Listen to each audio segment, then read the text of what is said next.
El terratrèmol polític que s'està produint a l'estat espanyol des de dimecres passat, amb la moció de censura a Múrcia, les eleccions anticipades a Madrid, ara la dimissió de Pablo Iglesias com a vicepresident del govern, amenaçava tenir un impacte en clau valenciana.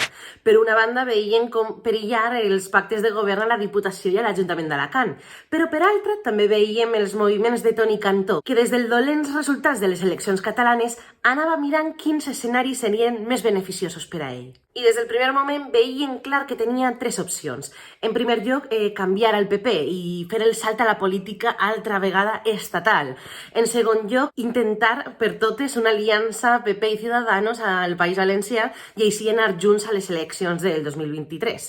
I en tercer lloc, quedar-se a Ciudadanos aguantant la vela i provocar un cara a cara, una confrontació directa amb Inés Arrimadas. Doncs bé, Toni Cantó ha dimitit de l'executiva de Ciudadanos i ha anunciat que deixarà l'acta de diputat a les Corts Valencianes. Què implica tot això? Quins són els grans beneficiats? Com serà ara l'etapa de Ciudadanos al País Valencià?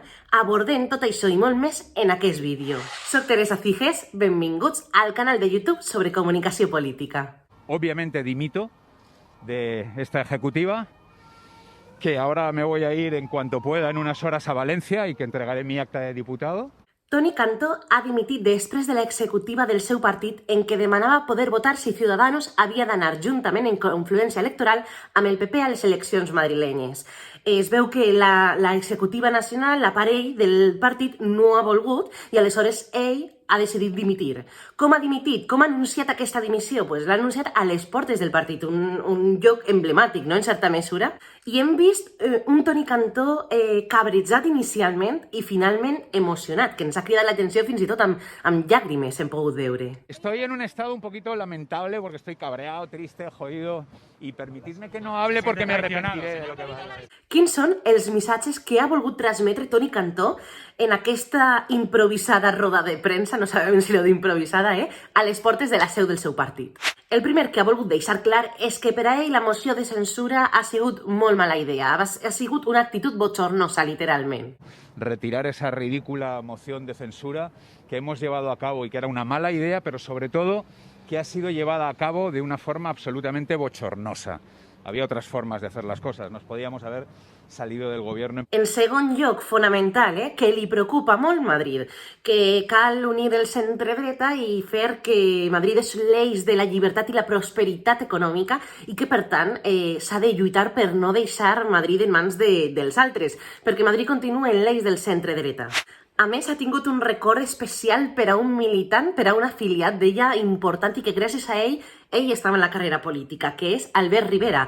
Ha afirmat que ell sí que sabia fer les coses com un senyor. I aquesta declaració, què voleu que us diga? Té uns tints molt masclistes, saps? Perquè ja em diràs que té a veure una opció política o una determinació política amb ser un senyor, tot un senyor, no? En fi. I per últim, quan li pregunten què faràs, te n'aniràs al PP? Ell diu, no, jo trucaré al meu representant i em posaré a treballar com a actor. Ojo amb això perquè ens recorda el passat. De fet, si agafem l'hemeroteca veiem com al 2015, mes i mig abans de les eleccions autonòmiques valencianes, ell anava com a candidat d'UPyD i va deixar la seva candidatura. Per què? Perquè no volien anar en pacte amb Ciudadanos. Ara no volen anar en confluència electoral amb el PP i deixa el partit, i abans amb UPyD no volien anar en confluència electoral amb Ciudadanos i va deixar el partit. Veiem una repetició dels patrons. I a més amb el tema de tornar a ser un actor, no? Al 2015 també el veiem emocionat i que deia que clarament se n'anava altra vegada a ser actor, quan no ha sigut així. Per tant, això, la història sembla que amb Toni Cantó es repeteix, que és camaleònic. Com ve així al concurs musical, no?, de la tele, és la millor metàfora, és el líder polític camaleònic. I què voleu que us diga? No ens estranyaria veure en uns dies, en uns mesos, en uns anys, ja no tant, a Toni Cantó dins del PP, sota el lema, sota el mar de que és per responsabilitat, per una vocació de servei públic, dona el pas, no?, fa el pas endavant. Per tant, bueno, ja veurem què passa, però no és un escenari que ens estranya ni molt menys, és que podria passar perfectament.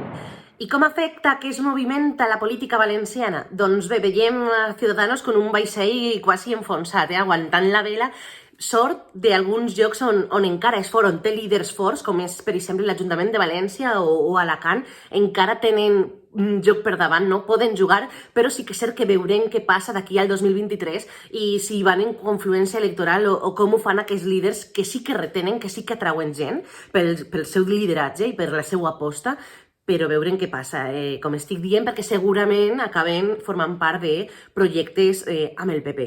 De totes formes, ja veurem, I també veurem quin lidera, quin retoma aquest lideratge a nivell autonòmic, perquè necessiten una persona forta amb una gran reputació i amb una gran notorietat que deixa Toni Cantó, i veurem si ho podem fer.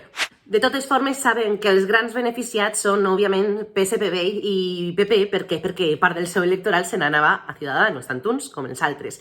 Per tant, això, se parlava molt d'una confluència electoral de cara a les autonòmiques amb el PP, doncs bé, ara el PP ja no li cal, no? Perquè ja traurà directament aquests vots, perquè la marca serà la marca forta i l'altra directament la gent no la votarà pràcticament perquè anirà amb una aposta segura. I ara veurem quin paper juga Toni Cantó, quin perfil es marca, si es marca un perfil baix o continua amb un perfil alt, de cara amb els mitjans de comunicació, la notorietat pública, mediàtica, etc. I veurem també què fan a Ciudadanos, què fan al País Valencià i com tracten de salvar els mobles. Veurem quina estratègia trien, quins lideratges trien i en això estem. Aquest ha sigut un vídeo molt ràpid, molt d'actualitat, de respondre a una necessitat informativa del moment, no? Però bueno, espero que us hagi agradat i gràcies per arribar fins ací. I ja sabeu, si podeu subscriure-vos, si podeu compartir amb els vostres amics i familiars, ja sabeu que ajudareu a fer molt més gran aquest projecte. Moltes gràcies i fins la propera. Adeu!